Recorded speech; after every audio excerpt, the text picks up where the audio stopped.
Well, this is what we know about it so far. It's going to be a horror tragedy.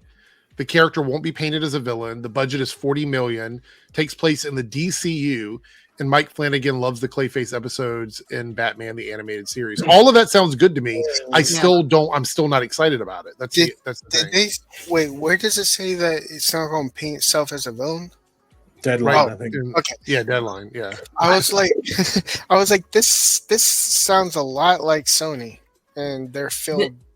I think it's going to be where it's just well, they say it's a horror tragedy, so I think he's just a normal guy. All this shit happens, and then he's pushed into being a villain, which happens by the end of the movie. Here's the thing. Like, I think like painted as a villain, like not being painted as a villain, doesn't mean they're not a villain. They just don't see themselves as a villain.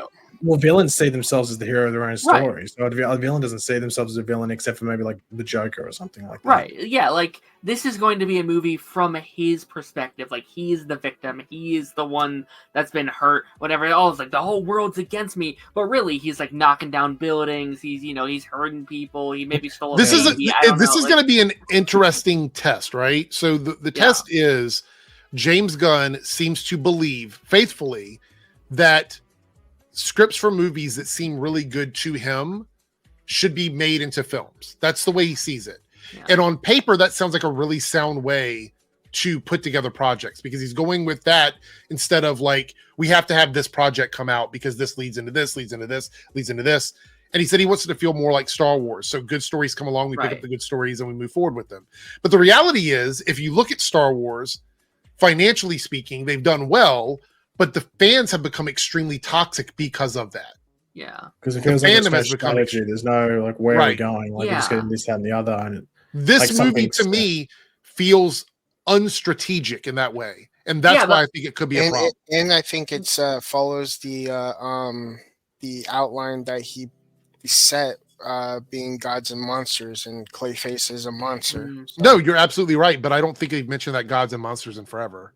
Yeah, also, to go back to the Star Wars thing, where I think that Star Wars thing is a very good technique, but Star Wars had a foundation, right? Like they built their foundation out with those first 3 movies, and then you can expand to other timelines, other stories, other ideas.